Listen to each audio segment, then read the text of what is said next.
सतगुरु की कोई खबर लाता नहीं। तो ठाकुर सिंह कहने लगे कि मालिक तुम मेरी उम्र बढ़ा दो कि बच्चा उम्र नहीं बढ़ सकती। मैंने मेरे बच्चे के लिए उम्र नहीं मांगी। तुमने कभी ध्यान किया, भजन किया? कि मालिक मैंने नहीं किया। तो बनाओ, अंगूठा लगाया और कहा कि यह ध्यान लगाओ। अंगूठा लगाते ही ठाकुर सिंह की अंदर की तीसरी आंख खुल। तीसरी आंख खोल रही प्रेमियों। जब उसने आंख बंद की, ऊपर का नजारा जब आत्मा की तीसरी आंख से देखा तो ऊपर का नजारा देखा। 5 मिनट देखने के बाद गुरु महाराज ने कहा कि नीचे उतर आओ ठाकुर सिंह। जब नीचे आ गई, उतर आए, तब कहने लगे कि बच्चा तुम्हारी उम्र बढ़ा दूं? कि नहीं गुरु महाराज, अब मुझे जरूरत नहीं। अब मेरे लिए तो तुम वही नजारा दिखलाओ जो भी आपने दिखलाया था। अब मैं दुनिया में 15 दिन जीना नहीं चाहता। मुझको तो जो नजारा दिखलाया है वही नजारा मुझको दिखलाओ।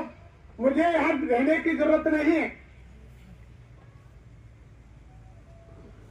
समर्थ गुरु कहने लगे कि बच्चा तुम अभी तो कह रहे थे कि गुरु महाराज मैं 15 दिन में जाने वाला नहीं, मेरी तो तुम उम्र और बढ़ा दो। और अब कह रहे हैं कि 15 दिन तो मुझे यानी 15 साल से भी अधिक लग रहे हैं। अब ऐसी दया करो मुझको और उसी नजारे को फिर दिखलाओ मुझको। तो प्रेमियों जब महात्मा दया कर देते हैं तो उन्हें कोई ऐसी वो नहीं है कि 2-4 साल लगे, 2-4 दिन लगे। वे पलक झपकते ही जीव के आंख कान नाक खोल सकते हैं। यानी पलक झपकते ही आंख कान नाक खोल सकते हैं महापुरुष। उनकी मर्जी का खेल है। लेकिन हुआ कब? जितने भी प्रेमी भाई बहनों के साथ जो यानी पहले महापुरुषों ने किया, वो कब किया? उन्होंने तन मन धन यानी गुरु के चरणों में अर्पण यानी कर दिया। सबसे यानी समर्पित हो गए गुरु के चरणों में, तब उनका काम बना प्रेम। बहुत भाई बहनों का काम बना दिया। तभी तो कहा है कि गुरु की पूजा में सबकी पूजा और गुरु समान देव नहीं, कोई दूसरा देव नहीं है। गुरु की पूजा में तभी तो कहा है कि गुरु ब्रह्मा गुरु विष्णु और गुरु देव महेश्वरा गुरु साक्षात परम ब्रह्म तस्मै श्री गुरुवे नमः। गुरु ही ब्रह्मा है, गुरु ही विष्णु है, गुरु के अंदर सब चीज है। गुरु ही शंकर है, गुरु ही पार ब्रह्म परमात्मा है, सभी गुरु ही है। तभी तो कहा है कि ध्यान मूलम गुरु मूर्ति, पूजा मूलम गुरु पदम, मंत्र मूलम गुरु वाक्यम, मोक्ष मूलम गुरु कृपा। यानी मोक्ष का कारण गुरु की कृपा होती है प्रेमियों, दूसरी चीज नहीं होती है। लेकिन बिना गुरु की दया के हम एक भी लोग को, एक मंडल को पार नहीं कर सकते हैं। अब हमारे कुछ गुरु भाई बहन त्रिवेणी संगम में साकार प्रचार के लिए गए प्रयागराज। तो आपने देखा कि जब इधर से गए तो कितनी लोगों को परेशानी आई जाने में, कितनी परेशानी आई। लोगों को जगह जगह पुलिस ने रोका, जगह जगह रास्ते रोके गए, इधर से मत जाओ, इधर से जाओ, इधर से मत जाओ, उधर से जाओ। एक संसार की यानी त्रिवेणी संगम में यानी प्रचार के लिए, नहाने के लिए कितने कष्ट उठाने पड़ते हैं प्रेमियों। ऐसे ही हर मंडल पर जो यहाँ यानी त्रिवेणी संगम प्रयागराज में बह रही है, ऐसे हर मंडल पर त्रिवेणी संगम है। जब यहाँ एक संसार की त्रिवेणी में शरीर को स्नान कराने के लिए इतने कष्ट भोगने पड़ते हैं इस पंच भौतिक शरीर के लिए, और जब ये छूट जाता है जब 17 तत्व में जीवात्मा चली जाती है, लिंग शरीर के अंदर 5 कर्मेंद्रिया, 5 ज्ञानेन्द्रिया, 3 गुण रजोगुण, तमोगुण, सतोगुण और 4 अंतकरण, मन, चित्त, बुद्धि और अहंकार। जब यहाँ की त्रिवेणी में स्नान करने से यह पंच भौतिक शरीर छूट जाता है, तो ऊपर की यानी जब हम त्रिवेणी में लिंग शरीर को छोड़ने के लिए जब हम ऊपर के मंडल में देवी देवताओं के यहाँ जाकर के ब्रह्मा विष्णु महेश के पार जाकर के जब वो त्रिवेणी संगम आता है, उसमें स्नान करने के बाद प्रेमियों ये 17 तत्व का शरीर ये खोल हटता है आत्मा से। तो वो त्रिवेणी संगम जब इस संसार के संगम के लिए रास्ते में बड़े बड़े यानी रुकावट लगी हुई है, तो उस देवलोक के त्रिवेणी संगम के जाने के लिए तो बहुत सारी रुकावटें हैं, छोटी मोटी नहीं, जो रामायण में लिखा हुआ है कि इंद्रिय द्वार झरोके नाना और 33 सुर बैठे कर थाना, आवत देखी विषय बिहारी, तेजे तुरंत कपाट उघारी, यानी कपट कपाट उघारी।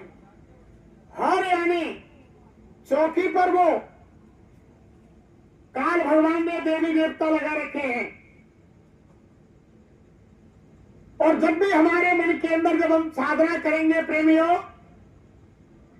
थोड़ी भी वासना काम क्रोध लोभ मोह अहंकार की आएगी, उसी दरवाजे को वो देवता खोल देंगे और जीव उसी में फंस जाएगा और वहां से निकल भी जाएगा गुरु की दया लेकर के। तो फिर आगे क्या कहा है कि रिद्ध शुद्ध प्रेरे भोबाई और बुद्धि लोग दिखावन आई, यानी रिद्धि शुद्धि मिल जाएंगी। जो गुरु महाराज ने बताया कि चारों तरफ से घेर लेंगी और कहेंगे कि तुम क्यों जाना चाहते हो, क्या लेना चाहते हो, ये ले लो, बढ़िया सुंदर मकान लो, सुंदर गाड़ी लो, सुंदर बीवी लो, बच्चे लो, धन खजाना लो, क्यों जाना चाहते हो। अनेकों प्रकार की रिद्धि सिद्धियां लोग दिखाएंगे। जो कोई बुद्धि परम सयानी और तिन तेज तब न आवे, जो गुरु के दया लेकर के प्रेमियों कोई यानी जीव मालिक के ऊपर पूर्ण भरोसे से होगा तो उन पर कोई उनका यानी प्रभाव नहीं आएगा। लेकिन फिर आगे जाकर के जब ये देवताओं की त्रिवेणी संगम में स्नान करने के बाद 17 तत्वों का शरीर छूट जाएगा, यानी ये खोल हट जाएगा, फिर ये चली जाएगी सूक्ष्म शरीर जीवात्मा। सूक्ष्म शरीर सहस्त्र कमल के अंदर जो आध्या महाशक्ति और काल भगवान का जो देश है, इन दोनों की हद को पार करने के बाद जब काल के देश में आध्या महाशक्ति के देश में जब आत्मा प्रवेश करेगी,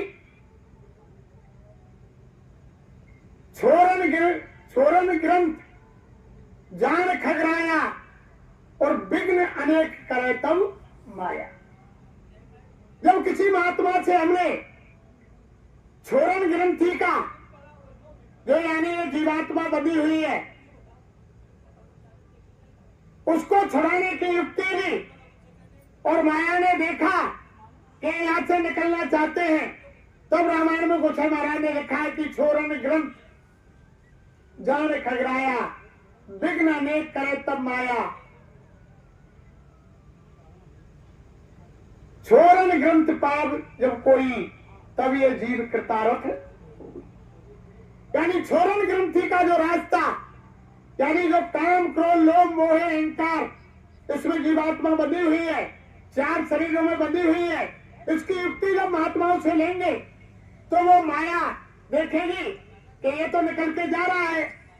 छोरन ग्रंथ जान खगराया विघ्न अनेक करे तब माया, छलवल कलते जाए समीपा और आंचल मार भुजावई दीपा। तुम साधना करेंगे, आध्या महाशक्ति के लोक से निकलना चाहेंगे तो वो छलवल कलते गुरु की नजर बचा करके और तो आंचल से जो तुमने ज्योति प्रकट की है उसको बुझा देगी। नहीं जाने देगी। गुरु महाराज ने बताया कि वो आद्या शक्ति माया का ऐसा लोक है, उसमें तमाम स्त्रियां ही स्त्रियां हैं और एक से एक सुंदर है। जीव जब संसार में स्त्री के स्वरूप पर भटक जाता है तो वो लोक तो पूरा यानी स्त्रियों का भरा हुआ है, एक से एक सुंदर। तो आप वहां बिना गुरु की दया के भटक जाओगे, निकल नहीं। जब उस हद को आद्या महाशक्ति और काल के हद को पार करने के बाद जब वो त्रिवेणी संगम पड़ेगा, उसमें जब जीवात्मा स्नान करेगी, तब ये सूक्ष्म शरीर 9 तत्वों का ये पर्दा आत्मा के ऊपर से हट जाएगा, उससे मुक्ति मिल जाएगी, तीसरे शरीर से मुक्त हो जाएगी। फिर उसके बाद यानी ये 9 तत्वों का शब्द स्पर्श रूप रसगंध मन चित्त बुद्धि और अहंकार, ये 9 तत्वों का शरीर वह यानी काल भगवान के देश में त्रिवेणी संगम में स्नान करने के बाद ये वहां से यानी शरीर हट जाएगा। फिर कारण शरीर खोल में चली जाएगी। जब पार ब्रह्म के उसमें जाएगी प्रेमियों, जब पार ब्रह्म के लोक को पार करेगी, उसके बाद यानी वो फिर त्रिवेणी पड़ेगी। उसमें स्नान करने के बाद जब ये चौथा शरीर कारण शरीर का पर्दा वहां से हटेगा, जब जीवात्मा की मुक्ति 4 शरीरों से होगी प्रेमी, जब मुक्ति होगी फिर आगे चल करके महाशून्य में भंवर गुफा वहां यानी उस मान सरोवर में स्नान करने के बाद जब जीवात्मा हंस स्वरूप होती है प्रेमी, फिर वो सीधी सत्यलोक को वहां उसकी मोक्ष होती है। महाशून्य हुए भंवर गुफा के ऊपर यानी वहां जब जीवात्मा स्नान करती है मान सरोवर में, तब अंश स्वरूप होती है। यानी पार ब्रह्म तक तो यानी शरीरों से मुक्ति पाती है और उसके बाद जब ये मान सरोवर में स्नान करने के बाद तभी अंश स्वरूप होती है प्रेम की बात। तो आप देख रहे हैं कि एक संसार में त्रिवेणी में स्नान करने के लिए इस पंच भौतिक शरीर को कितनी कष्ट कितनी परेशानी उठानी पड़ती है।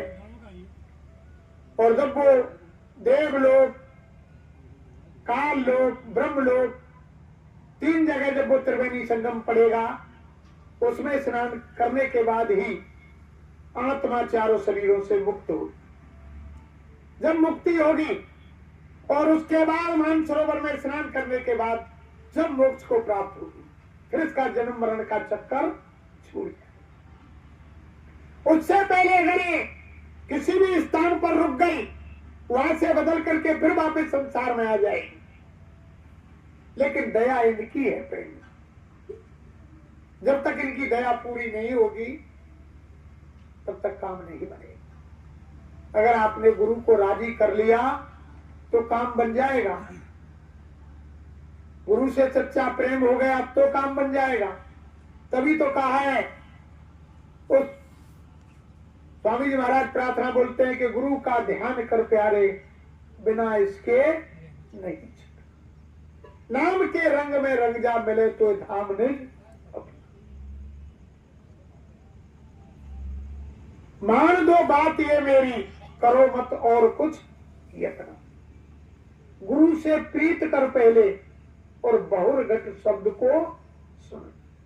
पहले गुरु महाराज से यानी प्रीत करनी होगी।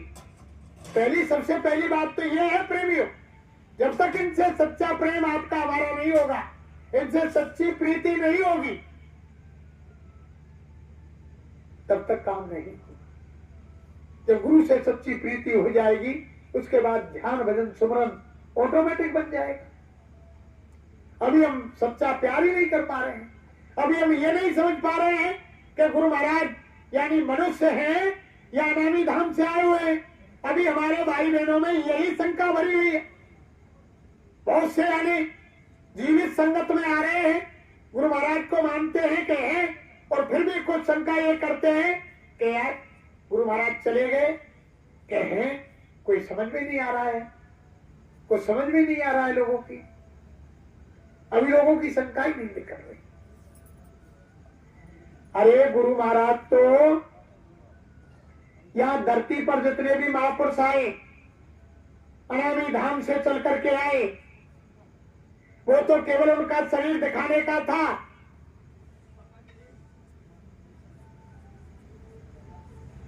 रहू विधेय देह दर्शाऊं, ये महात्माओं के वचन हैं। ये तो विधेय होते हैं, देह तो केवल दर्शाते हैं, हम आपको दिखाई देती है। इनका हाड़ मांस का यानी जल पृथ्वी अग्नि वायु आकाश 5 तत्वों का शरीर नहीं होता प्रेमियों महापुरुषों का। अगर आप ये समझे कि इनका शरीर 5 तत्वों का है, नहीं होता है। एक बार की एक बात ऐसे ही यानी गुरु महाराज सत्संग दे रहे थे मन से कि रहूं विधेय देह दर्शाऊं।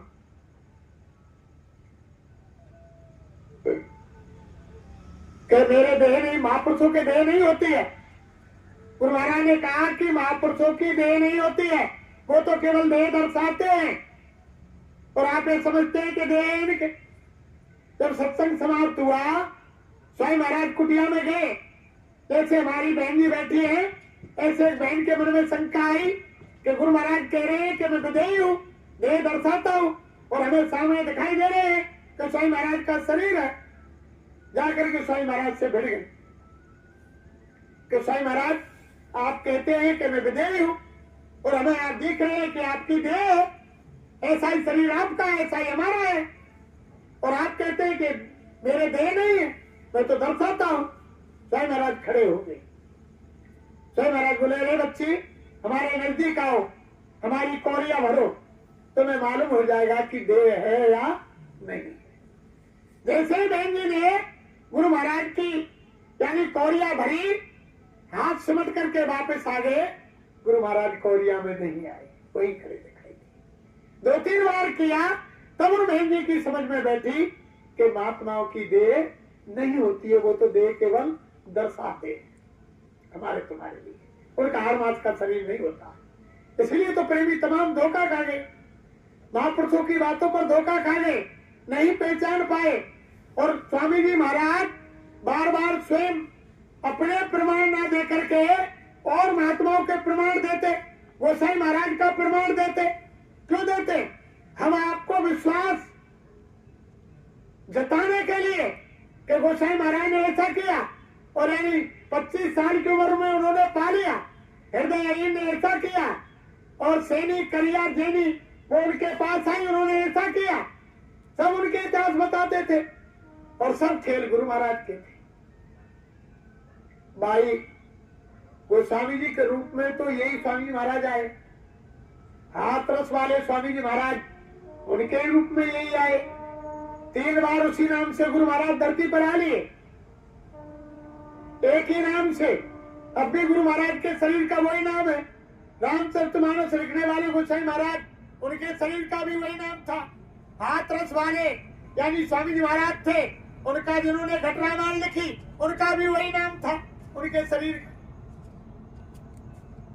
उसी नाम से आदि खुदन की गाथा और दूसरे महात्माओं के ऊपर रख के आदि सुनाते हैं, अपने ऊपर नहीं लेते लोग। तभी तो यानी देखो महापुरुषों को जब काल भगवान ने तपस्या की, निरंजन भगवान ने तप किया, बहुत लंबे समय तप किया, यानी इस मृतलोक को बनाने के लिए। और तप करने के बाद जीवात्माओं को जब लेकर के आए तो सतपुरुष भगवान ने कहा कि मेरी प्यारी आत्माओं तुम जा रही हो और राम नाम जपते हुए मेरे देश के लिए वापस चले आना। लेकिन उन राम में भी भेद था। ये राम नहीं, एक राम तो सत्य का बेटा, एक राम गटगट में बैठा, और एक राम का सकल पसारा, और एक राम इन सबसे उस राम के लिए कहा था, उस राम के लिए कहा था जो सबसे अलग है।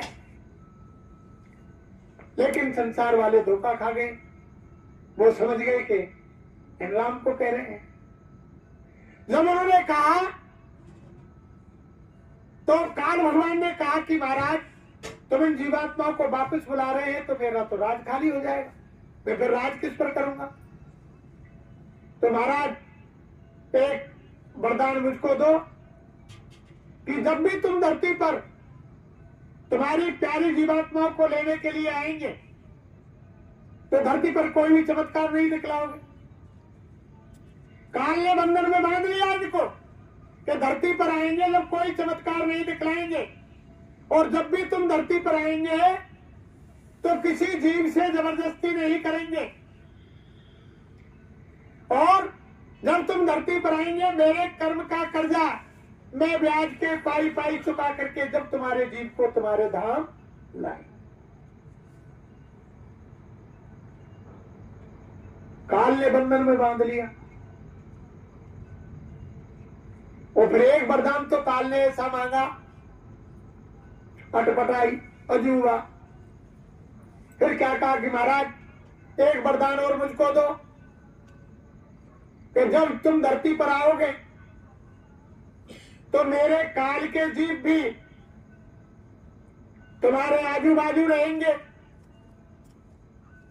लेकिन तुम उनको भगाना मत। ये यानी कबीर साहब के अनुराग सागर में लिखा हुआ है,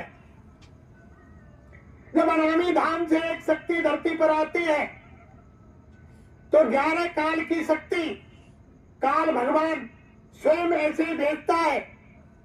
वो यानी अनामी धाम की शक्ति जीवों को नामदान देकर अपने निज घर ले जाने की तैयारी करती है, और काल की 11 शक्ति वो भी यानी नामदान देते हैं।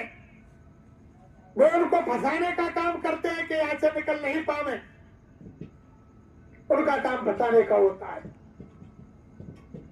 वो भी महात्मा का वेश रखते हैं, वो भी नामदान देते हैं, वो भी सत्संग करते हैं, वो सारे काम करते हैं, लेकिन वो काल की शक्ति होती है, वो फंसाने का काम करते हैं। काल ने ये मांग लिया कि मेरी आत्माएं काल के जीव तुम्हारे आजू बाजू रहेंगे, तुम उन्हें भगा नहीं सके। ये वरदान मुझे दो मालिक। जब सतपुरुष भगवान ने वरदान दे दिया कि ये मस्तु, आपने देखा नहीं, स्वामी जी महाराज ने बताया कि काल के जीवों ने भी नामदान ले लिया है और वो टाट भी पहन रहे हैं और कार्य करने में सबसे आगे हैं, दौड़ दौड़ के सेवा करते हैं, और यानी वो भजन भी करते हैं, दिखाने के लिए सारे काम करते हैं। लेकिन जब समय आएगा, जब लोगों को मालूम पड़ेगी उनका सारा काम काल का ही होगा।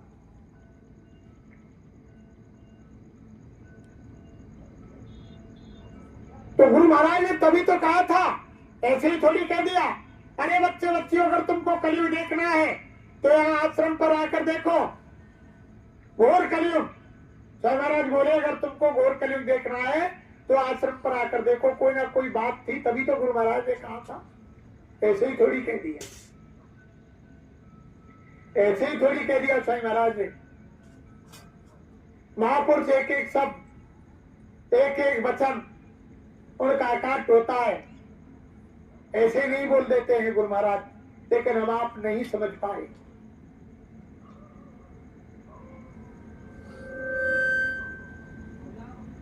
तो प्रेमियों, गुरु महाराज ने तभी ये बातें कही कि अरे बच्चा हमेशा सत्संग में आकर के आगे बैठो और सत्संग को होश में आकर के सुनो। जब सत्संग को आप होश में आकर के सुनोगे तब महात्माओं के वचन आपकी समझ में आएंगे। महात्माओं के वचन बड़े अकाट्य होते हैं। प्रेम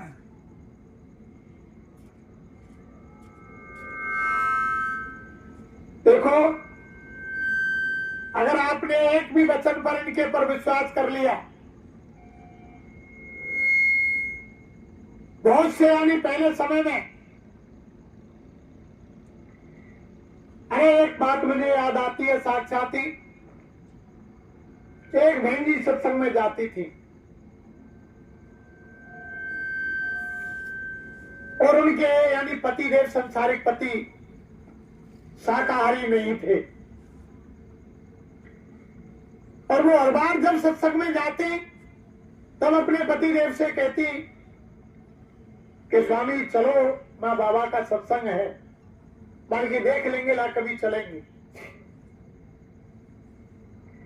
जब रात दिन वो कहती रही, एक दिन वो अचानक उनके साथ सत्संग में चले गए, जबरदस्ती ले गई, अलग अलग बैठ गए। पहले ऐसे बैठाते थे, एक तरफ में हमारी माता बहन देवियां और एक तरफ में भाई लोग, तो दोनों पति पत्नी अलग अलग उसमें बैठे, सत्संग हुआ।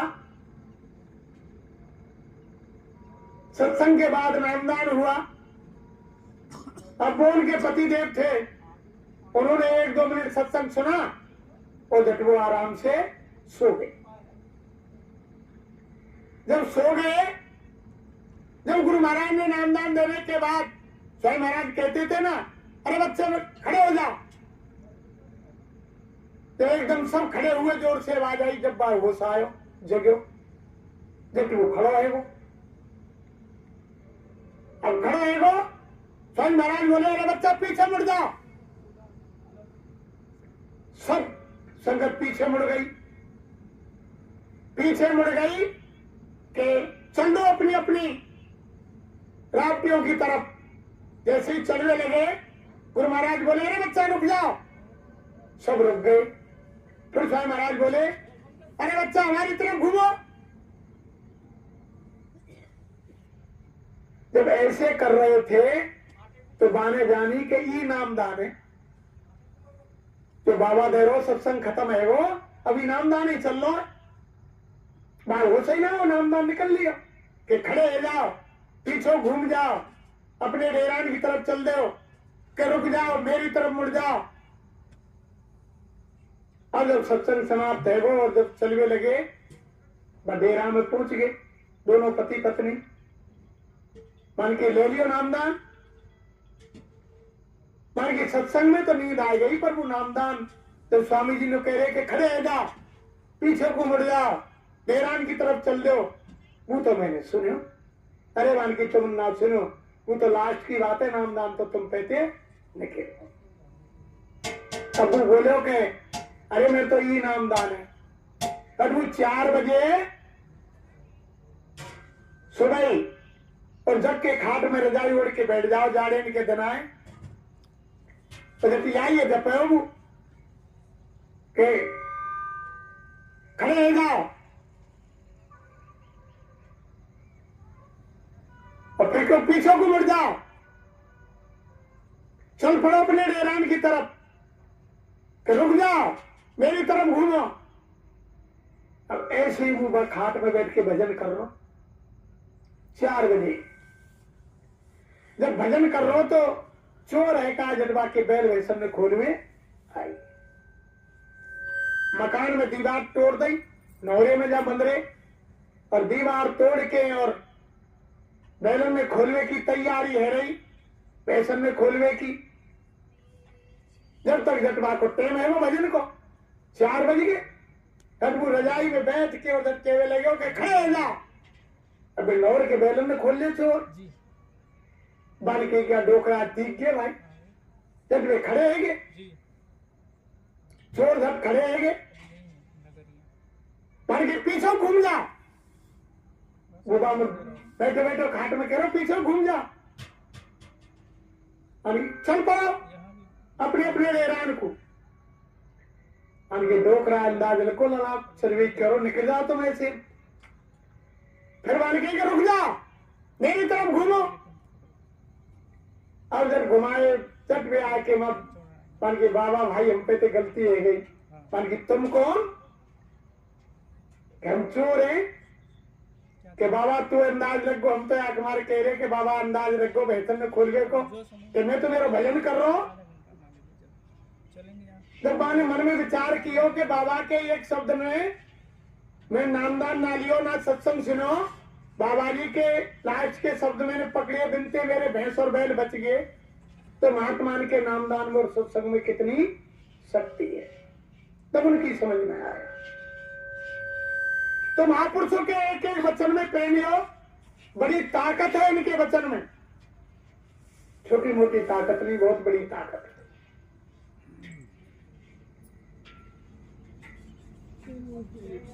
ऐसा इतिहास बनेगा प्रेमियों, भारत नहीं सारा विश्व रोएगा। जो सही महाराज ने कहा कि जय गुरुदेव नाम का ऐसा इतिहास बनेगा, लोग युगों युगों तक गाएंगे। ऐसा समय विश्व के अंदर चंद दिनों में आएगा और जय गुरुदेव नाम का झंडा घर घर में लहराएगा। राम और कृष्ण के गुणगान तो भारत में करते हैं, और देशों में कोई बिरला बिरला है प्रेमियों, लेकिन जय गुरुदेव नाम ऐसा यानी जगाया हुआ ये भक्त का नाम है कि समय आने पर भारत ही नहीं सारा विश्व चिल्लाएगा, घर घर में चिल्लाएंगे लोग जय गुरुदेव नाम। हर घर में झंडा होगा पूरे विश्व के अंदर, युगों युगों तक लोग इसको याद करेंगे। छोटी मोटी चीज